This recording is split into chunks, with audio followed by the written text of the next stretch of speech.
तथा अपवर्तन। 10th class का चैप्टर है, 10वां चैप्टर है प्रकाश का परावर्तन और अपवर्तन। देखो इसके अंदर प्रकाश सबसे पहले नाम दिया गया, तो प्रकाश, इसके बाद में अपन पढ़ेंगे परावर्तन, उसके बाद में पढ़ेंगे अपवर्तन। तो प्रकाश क्या है? प्रकाश एक प्रकार की ऊर्जा होती है जिसका मुख्य स्रोत क्या है? सूर्य। जिसका मुख्य स्रोत क्या है? सूर्य। यानी कि जहां पर जो भी प्रकाश आता है, तो प्रकाश का मुख्य स्रोत क्या है? सूर्य है। सूर्य के कारण ही क्या हो रहा है? यहाँ पर प्रकाश आ रहा है और ये प्रकार की ऊर्जा है। अपन ये देखें कि मनुष्य के अंदर भी जो पेड़ पौधों द्वारा जो ऊर्जा प्राप्त होती है, तो इनडायरेक्टली रूप से सूर्य से ही प्राप्त होती है।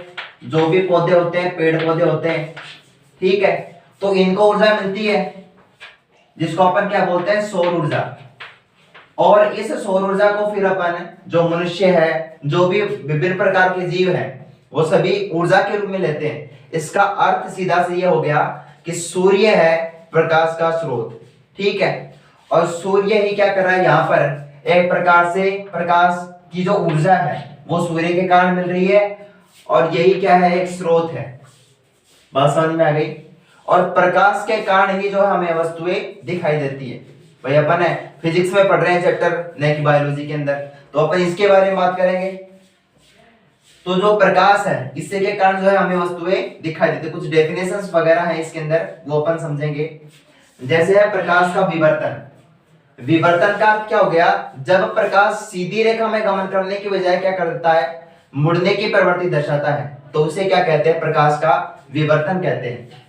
जैसे जब प्रकाश सरल रेखा में चलने की बजाय यदि किनारों पर या किनारों पर से मुड़ने की प्रवृत्ति दर्शाता है, तो यहाँ पर ये क्या कर रहा है? सीधी रेखा में गमन करने की बजाय यहाँ पर किनारों पर से क्या दर्शा रहा है? मुड़ने की प्रवृत्ति दर्शा रहा है। इसलिए इसको क्या बोल रहे हैं? यहाँ पर प्रकाश का विवर्तन कह रहे हैं। अगला है वस्तुओं का विभिन्न रंग होता है। वह वस्तुओं का हम जानते हैं वस्तुओं का अलग अलग कलर होता है। जैसे बोर्ड पर भी आप लोगों को अलग अलग कलर दिख रहे हैं।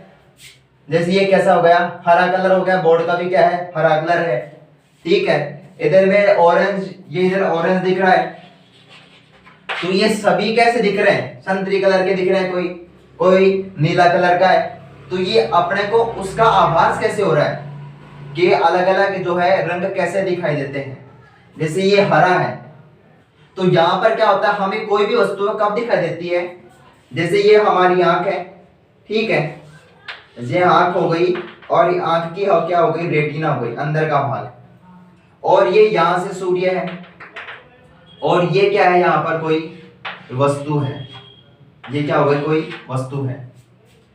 हमें वस्तु कब दिखाई देती है? ऐसे नहीं दिखाई देती कि भाई प्रकाश जो है यहाँ से डायरेक्टली हमारे आंखों पर पड़ेगा और हमें वस्तु दिखाई देंगी, ऐसा कभी नहीं होता। होता क्या है कि वस्तु जब प्रकाश है किसी वस्तु पर पड़ता है, यहाँ पर इस पर गिरेगा। जैसे मान लो ये प्लांट है, कोई ग्रीन प्लांट है, ठीक है, तो इस पर क्या पड़ेगा? प्रकाश पड़ेगा, और इस पर पड़ने के बाद फिर ये हमारी आंख तक पहुंचता है, तब हमें वस्तुओं का क्या होता है? ज्ञान होता है। छठवीं क्लास में, छठे चैप्टर में आप लोगों ने पढ़ा होगा कि मध्य मस्तिष्क जो है वो क्या करता है? कैप्चर करता है इन सूचनाओं को क्या करता है? कैप्चर करता है। जैसे देखने और सुनने का जो काम है वो मध्य मस्तिष्क के द्वारा किया जाता है। आप लोगों ने टेक्टम और टेगमेंटम के बारे में पढ़ा होगा। तो यहाँ पर ये जो क्या कर रहा है? यहाँ पर ये प्रकाश आ रहा है, और प्रकाश जब हमारी आंख की रेटिना पर गिरता है, किस पर गिरता है? रेटिना पर गिरता है। तो रेटिना से इन संवेदनाओं को कौन लेता है? मस्तिष्क तक पहुंचाया जाता है। और मस्तिष्क तक जब पहुंचाएगा, और तब उसके बाद में क्या होगा? हमें पता लगेगा ये वस्तुएं इस प्रकार की दिखाई दे रही है। लेकिन अब उनका रंग कैसा पता चलता है? भाई जैसे हरा बोर्ड है, तो ये हरे रंग का क्यों दिख रहा है? लाल क्यों नहीं दिख रहा? इसका भी क्या रीजन है कि हम जानते हैं कि प्रकाश के अंदर जो है सूर्य के प्रकाश में 7 प्रकार की क्या होती है? विकिरणें होती है। अब 7 प्रकार के जो रंग है उसके अंदर, उन 7 रंगों में से जो भी रंग क्या हो जाता है? किसी वस्तु के द्वारा परावर्तित कर दिया जाता है। वह हमें पता है जो वस्तु हमारे पास पहले से ही है, तो उसको क्या कर देंगे अपन? परावर्तित कर देंगे। और वो परावर्तित कर देंगे तो वही हमारी आंख की रेटिना तक पहुंचेगा, और आंख की रेटिना तक पहुंचा है, इसका अर्थ क्या हो गया, वही हमें वस्तु दिखाई देगी और उसी कलर की दिखाई देगी, बाकी उसके द्वारा अवशोषित कर ली जाएगी। जैसे इसके ऊपर हरे रंग के ऊपर क्या पड़ रहा है, प्रकाश पड़ रहा है, तो सभी प्रकाश की जो रंग है वो सभी इसके ऊपर पड़ेंगे, विबग्योर के नाम से जाना जाता है। तो इसमें से हरे रंग का जो है उसको प्रकाश को क्या कर दिया जाएगा, परावर्तित कर दिया जाएगा, और जब ये प्रकाश परावर्तन के बाद हमारी आंख की रेटिना तक पहुंचेगा तो हमें उसी प्रकार की जो है वस्तु उसी रंग की दिखाई देगी। बात समझ में आ गई ना।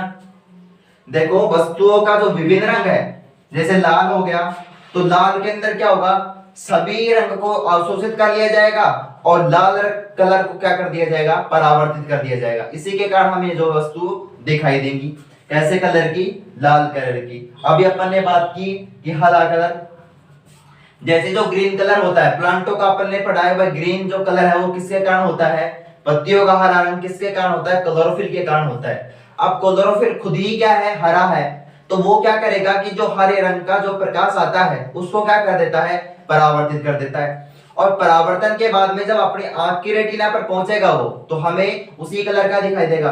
तभी क्या बोलते हैं, प्रकाश का ये क्या हो रहा है, परावर्तन हो रहा है। ठीक है। इसके बाद में जो डी ब्रोगली नामक वैज्ञानिक आए थे, इन्होंने प्रकाश को क्या बताया, पहले तो फोटोन या क्वांटा के बारे में अपन ने पढ़ा है। ठीक है, ये क्वांटा नामक वैज्ञानिक आए थे, उन्होंने बताया था।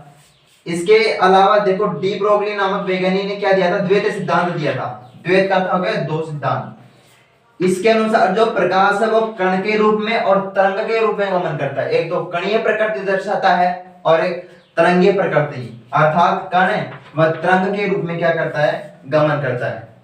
अब इसके अलावा क्या है, कुछ महत्वपूर्ण परिभाषाएं हैं। अब ये जो महत्वपूर्ण परिभाषाएं, जैसे आपतित प्रकाश की किरण हो गई, ठीक है, परावर्तित किरण, इसके अलावा अभिलंब वगैरह हो गया, ये अपन इसके बारे में क्या करेंगे, अभी डिस्कस करेंगे। सबसे पहला क्या है, ये प्रकाश। यहां पर क्या हो रहा है, आपतित किरण। किरण का क्या हो गया, यहां पर मान लो कोई पृष्ठ है, ये कोई पृष्ठ है, ठीक है, ये क्या पृष्ठ या कोई तल है। क्लियर। जब प्रकाश की किरण किसी पृष्ठ पर डाली जाती है या किसी पृष्ठ पर आपतित होती है, तो ये जो प्रकाश की किरण आपतित हुई है इसको क्या बोलते हैं, आपतित किरण कहते हैं। क्या कहते हैं, आपतित किरण कहते हैं। या इसकी पूरी डेफिनेशन देख, किसी पृष्ठ या तल पर आने वाली प्रकाश की किरण, ये कोई पृष्ठ है या तल है, इस पर जो आने वाली जो प्रकाश की किरण है, अर्थात ये कौन सी किरण है, आने वाली प्रकाश की किरण, आने वाली प्रकाश की किरण है। और ये जो आने वाली प्रकाश की किरण है इसे क्या बोल रहे हैं अपन, आपतित किरण कह रहे हैं। अगला है परावर्तित किरण। परावर्तित किरण क्या है, परावर्तन घटना के बाद बनने वाली किरण को, परावर्तन की घटना क्या है, अर्थात यहाँ पर क्या हो रहा है, ये यहां से आपतित किरण आएगी और इसके बाद क्या होगा, इसका परावर्तन होगा। परावर्तन का क्या हो गया कि इस माध्यम से आई है, विरल माध्यम से आकर के सघन माध्यम से टकराई और सघन माध्यम से टकराकर वापस किस में चली गई, विरल माध्यम में चली गई। इसका अर्थ क्या हो गया, जहां पर परावर्तन की घटना हुई है और परावर्तन की घटना के बाद जो किरण बन रही है इसको क्या बोलते हैं, परावर्तित किरण कहते हैं। परावर्तित किरण कहते हैं। बात समझ में आ गई। इसके अलावा ये क्या होगा, ये कोई पृष्ठ है या तल है, परावर्तक पृष्ठ, ये कौन सा हो गया, परावर्तक पृष्ठ, क्योंकि ये क्या काम कर रहा है, परावर्तन का काम कर रहा है, इसलिए क्या बोल दिया, परावर्तक पृष्ठ या परावर्तक बिंदु पर खींचा गया जो लंब है, ये बिंदु हो गया परावर्तक पृष्ठ का, और इस पर जो खींचा गया जो लंब है वो क्या कहलाएगा, यहाँ पर अभिलंब कहलाएगा। क्या कहलाएगा, अभिलंब कहलाएगा। ठीक, तो ये क्या हो गया, आपतित किरण, किसी पृष्ठ या तल पर आने वाली प्रकाश की किरण को आपतित किरण कहते हैं, और परावर्तन घटना के बाद बनने वाली किरण को परावर्तित किरण कहते हैं। और जिस बिंदु अर्थात परावर्तक पृष्ठ परावर्तक पृष्ठ या परावर्तक बिंदु पर खींचा गया जो लंब है वो क्या कहलाएगा, यहां पर अभिलंब कहलाएगा। क्या कहलाएगा, अभिलंब कहलाएगा। इसके अलावा और क्या है, अभिलंब हो गया, परावर्तित किरण और आपतित किरण हो गई। इसके अलावा है आपतन कोण, परावर्तन कोण। आपतन कोण का अर्थ क्या होता है, देखो आपतन कोण का अर्थ क्या हो गया कि आपतित प्रकाश की किरण, ये आपतित किरण है, आपतित किरण, और ये क्या है, अभिलंब है, ये है अभिलंब। अब इनके मध्य क्या बनता है, कोण बनता है, अर्थात आपतित किरण और अभिलंब के मध्य बनने वाले कोण को क्या बोलते हैं, आपतन कोण कहते हैं। यहां क्या बन जाएगा, आपतन कोण बन जाएगा। यहां इसकी पूरी आपतित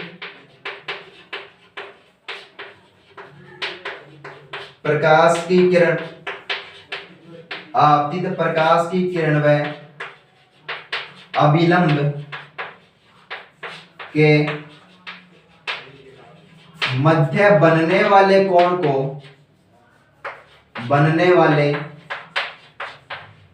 को आपतन कोण कहा जाता है। क्या कहेंगे, आपतन कोण। क्लियर। आपतित प्रकाश की किरण ये है और अभिलंब ये है, तो आपतित प्रकाश की किरण और अभिलंब के मध्य जो कोण बन रहा है इसको क्या बोलते हैं, आपतन कोण कह रहे हैं। क्या बोल रहे हैं, आपतन कोण। क्लियर हुआ। इसके अलावा ये कौन सा है, परावर्तन कोण। जैसे आपतन कोण बना है ऐसे क्या बनता है, परावर्तन कोण बनता है। इसका अर्थ क्या हो गया, परावर्तित किरण, ये परावर्तित किरण है और ये अभिलंब है, तो परावर्तित किरण और अभिलंब के मध्य बनने वाला कोण है, ये कौन है, अभिलंब, और ये परावर्तित किरण। तो परावर्तित किरण और अभिलंब के मध्य बनने वाले कोण को क्या कहते हैं, परावर्तन कोण, परावर्तन कोण कहते हैं। ठीक है, यहां पर ये क्या हो गया, परावर्तन कोण हो गया।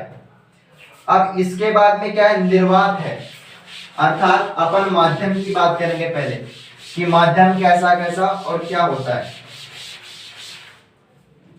माध्यम,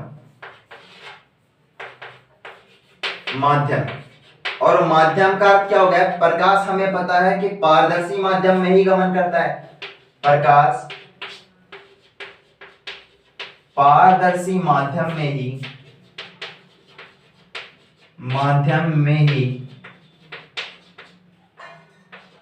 गमन करता है। अब माध्यम अलग अलग है, जैसे ये माध्यम की बात कर रखा है यहां पर, ठोस माध्यम, द्रव माध्यम, द्रव और गैस माध्यम, तीनों प्रकार के माध्यम हो गए, ठोस, द्रव और गैस प्रकार का माध्यम हो गया। अब ठोस माध्यम के अंदर जैसे बोर्ड वगैरह ये क्या सभी ठोस है, लेकिन क्या ये पारदर्शी है, लेकिन ये तो अपारदर्शी है। यहां पर बात किसकी हो रही है, पारदर्शी की। तो पारदर्शी जैसे कोई कांच की प्लेट हो गई जिसके किसी भी और कोई भी प्रकार का जो है लेप नहीं किया गया, ठीक है, तो वो क्या है, पारदर्शी है, बिल्कुल आर पार जिसके दिखाई दे रहा है वो क्या होता है, पारदर्शी होता है। तो यहां पर ये क्या हो जाएगा, ठोस।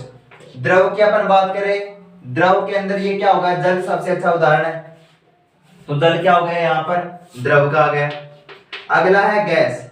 गैस तो वैसे पारदर्शी होता है, अपने को पता है भाई, जैसे मान लो कि नाइट्रोजन वगैरह है, वायुमंडलीय जो भी गैसें हैं तो हमें आर पार दिखाई दे रहा है, तो ये क्या हो गए, माध्यम हो गए।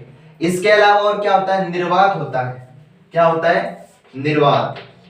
और निर्वात का अर्थ होता है कि जिसमें कोई भी माध्यम न हो या किसी भी प्रकार के क्या होते हैं, कण प्रेजेंट नहीं होते, तो वो क्या होगा, निर्वात होगा।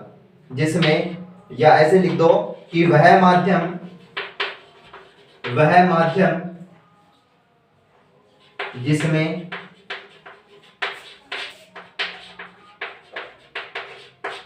किसी भी प्रकार का माध्यम नहीं हो या किसी भी प्रकार के जो है कण उपस्थित नहीं होते। इसे क्या कहेंगे अपन? निर्वात कहेंगे। वह माध्यम जिसमें किसी भी प्रकार का माध्यम न हो, अर्थात ना तो ठोस है वो, ना द्रव है और ना ही गैस है। ये तीन प्रकार के माध्यम उसमें प्रेजेंट नहीं है, मतलब वो क्या है? निर्वात है। और निर्वात के अंदर ही क्या होता है? प्रकाश की चाल सबसे ज्यादा होती है 10 × 10⁸ मीटर प्रति सेकंड, इतनी होती है प्रकाश की चाल। किसके अंदर की बात कर रहे हैं अपन? निर्वात के अंदर की। इसके अलावा दो प्रकार के माध्यम, जैसे सघन माध्यम हो गया और विरल माध्यम हो गया। सघन माध्यम का क्या होगा? इसमें कण क्या होते हैं? ज्यादा होते हैं। और जब कण ज्यादा होंगे तो पास पास स्थित होंगे। जैसे मान लो एक कमरा है और इस कमरे में क्या बैठे हैं? बच्चे बैठे हैं। तो इस कमरे में 10 बच्चे बैठे हैं तो दूर दूर बैठेंगे, क्योंकि क्या है? कम है बच्चे। अगर ज्यादा बच्चे हैं तो ऑटोमेटिक क्या आ जाएंगे? पास पास आ जाएंगे। तो यहाँ क्या हो गए? सभी क्या आ गए? पास पास आ गए। ये कौन सा माध्यम होता है? सघन माध्यम। मतलब ऐसा माध्यम है जिसमें माध्यम के कण क्या होते हैं? ज्यादा होते हैं और कण क्या होंगे? पास पास होंगे। वह माध्यम जिसमें कणों की संख्या क्या है? अधिक है तथा कण पास पास में होते हैं, उसे कहते हैं सघन माध्यम। और विरल माध्यम किसे कहेंगे? वह माध्यम जिसमें कणों की संख्या क्या होती है? कम होती है। कणों की संख्या कम तथा कण क्या होते हैं? दूर दूर होते हैं, उसे क्या कहेंगे बच्चों? विरल माध्यम कहेंगे। तो दोनों प्रकार की डेफिनेशंस हो गई, सघन माध्यम और विरल माध्यम की।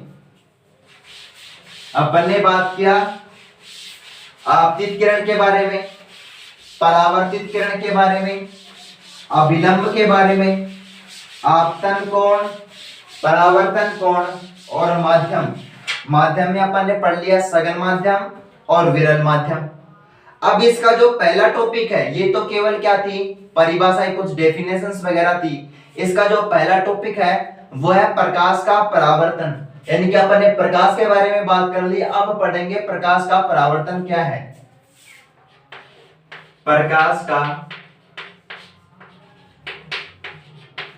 परावर्तन। और प्रकाश के परावर्तन का अर्थ क्या होता है? जैसे यहां पर मैं कोई पृष्ठ बना दूं, ये पृष्ठ है और इसकी एक सतह पर क्या कर दिया? रजत पॉलिश कर दी गई है। क्या कर दी? रजत पॉलिश कर दी। ठीक है। अब परावर्तन का अर्थ क्या होता है? जब कोई प्रकाश की किरण एक माध्यम से दूसरे माध्यम में प्रवेश करती है तो दूसरे माध्यम से टकराकर पुनः उसी माध्यम में लौट जाती है। यह जो परिघटना है वो ही क्या कहलाती है? प्रकाश का परावर्तन कहलाता है। ठीक है। जब प्रकाश की किरण एक माध्यम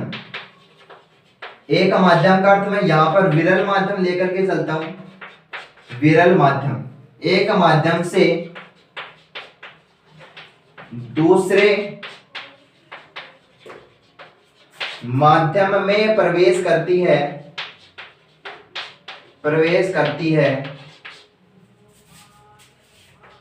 तो वह दूसरे माध्यम से टकराकर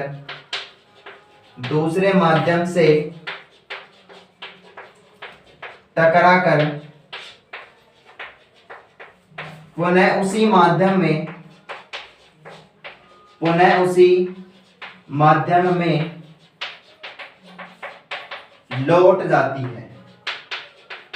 लौट जाती है। यह परिघटना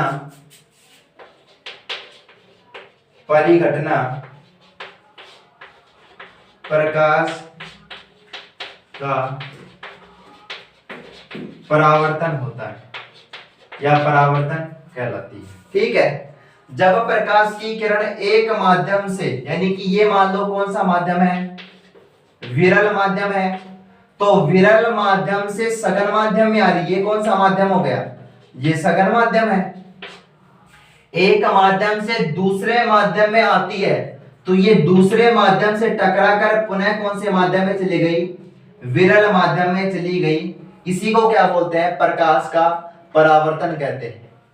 अब जो प्रकाश का परावर्तन है ये भी दो प्रकार का होता है। एक को बोलते हैं नियमित परावर्तन और एक को बोलते हैं विसरित परावर्तन। ये कितने प्रकार के होंगे? प्रकाश के परावर्तन दो प्रकार के होते हैं, एक होता है नियमित परावर्तन, नियमित परावर्तन, और दूसरा होता है विसरित परावर्तन, विसरित परावर्तन। अब नियमित परावर्तन का अर्थ क्या है कि जब कोई प्रकाश की किरण एक माध्यम से दूसरे माध्यम में आती है तो दूसरे माध्यम में आकर बिल्कुल उसी दिशा के अंदर क्या होती है, वो गमन करती है। मतलब इसमें आपतन कोण और परावर्तन कोण का मान क्या रहता है? समान रहता है। लेकिन विसरित परावर्तन में क्या होता है, जब प्रकाश की किरण किसी खुरदरे पृष्ठ पर आपतित होती है, अब खुरदरे पृष्ठ पर आपतित होगी तो वो विभिन्न दिशाओं में जाएगी। खुरदरे पृष्ठ पर आपतित होगी, जैसे ये प्रकाश की किरण आई और ये समानांतर में जाकर के विभिन्न दिशाओं में चली गई, ऐसे प्रकाश किरण आई और ये ऐसे चलेगी। ठीक है, तो नियमित परावर्तन का अर्थ क्या होगा कि प्रकाश की किरण किसी समतल पृष्ठ पर आपतित होगी, लेकिन विसरित परावर्तन में ये क्या है, ये पृष्ठ क्या है, खुरदरा है। कैसा है? खुरदरा है। तो इसमें जो प्रकाश की किरण आएगी वो खुरदरे पृष्ठ पर आएगी और विभिन्न दिशाओं में चली जाएगी। और इसके अंदर क्या होता है, इसमें बिल्कुल समानांतर रूप से आती है और उसी द्वारा क्या बनाया जाता है, यहाँ पर कोण बनाया जाता है। ये कोण बन गया। ठीक है, तो इसी प्रकार का क्या बनेगा, यहाँ पर कोण बनेगा। आपतन कोण और परावर्तन कोण का मान क्या रहता है, यहाँ पर समान रहता है। तो ये दोनों घटनाएं क्या हो गई, ये नियमित परावर्तन और ये क्या हो गया, विसरित परावर्तन। अभी अपन ने प्रकाश के परावर्तन की बात की है कि जब कोई प्रकाश की जो किरण है वो एक माध्यम से दूसरे माध्यम में जाएगी और दूसरे माध्यम से टकराकर पुनः उसी माध्यम में लौट आएगी। जैसे अपन किसी दीवार पर बॉल भगाते हैं, बॉल को क्या किया, फेंक दिया, तो बॉल को फेंकने के बाद टकरा करके वापस आ रही है, अर्थात अपन ने फेंका विरल माध्यम से सघन माध्यम की ओर और सघन माध्यम से टकराकर वो वापस किस में आ रही है, विरल माध्यम में आ रही है।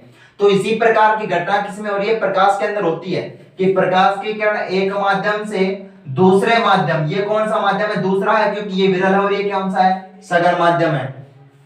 तो दूसरे माध्यम से टकराकर वापस किस में जा रही है, विरल माध्यम में जा रही है। इसको क्या बोलते हैं, प्रकाश का परावर्तन कहते हैं। क्या बोलते हैं, प्रकाश का परावर्तन। अब परावर्तन के दो नियम हैं। परावर्तन के कितने नियम हैं, दो नियम। परावर्तन के नियम, और ये परावर्तन के नियम क्या कहते हैं। पहला नियम क्या कहता है कि देखो इसमें ये कौन सी किरण है, हमने पढ़ा था कि जब कोई प्रकाश की किरण किसी पृष्ठ पर आपतित या आने वाली जो प्रकाश की किरण है इसको क्या बोलते हैं, आपतित किरण। कौन सी किरण बोलते हैं, आपतित किरण कहते हैं। दूसरा है, ये कौन सी किरण है, ये है सर बिल्कुल परावर्तित किरण है। कौन सी किरण हो गई, परावर्तित किरण। और ये बीच में क्या हो गया, इसके अभिलंब हो गया। इसका अर्थ क्या हो गया कि परावर्तित किरण, आपतित किरण, परावर्तित किरण और अभिलंब तीनों एक ही तल में होते हैं। ये तीनों क्या हैं, एक ही तल। तल क्या है इनका, एक ही है, अलग अलग तल नहीं है, और एक ही बिंदु पर मिलते हैं आकर के। ठीक है, तो ये कौन सा नियम है, परावर्तन का प्रथम नियम कहते हैं इसको, कि आपतित प्रकाश की किरण, परावर्तित प्रकाश की किरण और अभिलंब तीनों एक ही तल में होते हैं। तो ये घटना क्या है, यहाँ पर प्रकाश के परावर्तन का जो प्रथम नियम है वो है। इसके अलावा क्या होगा, दूसरा नियम क्या कहता है, आप लोगों को मैंने पढ़ाया था अभी कि आपतित प्रकाश की किरण और अभिलंब के मध्य कोण बनता है और उस कोण को कहते हैं आपतन कोण। आपतन कोण, ठीक है। और अभिलंब और परावर्तित प्रकाश की किरण के मध्य बनता है कोण, इसको बोलते हैं परावर्तन कोण। परावर्तन कोण कहते हैं। इसका अर्थ क्या हो गया कि इसमें आपतन कोण और परावर्तन कोण का मान क्या रहता है, हमेशा बराबर रहता है। आपतन कोण और परावर्तन कोण का मान बराबर रहेगा, इसलिए कोण आई बराबर कोण आर, इससे क्या करते हैं, प्रदर्शित करते हैं। बात समझ में आ गई सभी के। भाई परावर्तन के दो नियम है, आपतित प्रकाश की किरण और परावर्तित प्रकाश के किरण तथा अभिलंब तीनों एक ही तल में होंगे। सेकंड नियम क्या कहता है कि आपतन कोण और परावर्तन कोण दोनों का मान क्या रहेगा, समान रहेगा। तो ये दोनों क्या है, परावर्तन के जो नियम है। यहां पर अपन ने परावर्तन तक क्या कर ली बच्चों, बात कर ली, और आगे जो है बातें अपन अगले क्लास के अंदर डिस्कस करेंगे प्रकाश के परावर्तन और अपवर्तन के बारे में। All the best.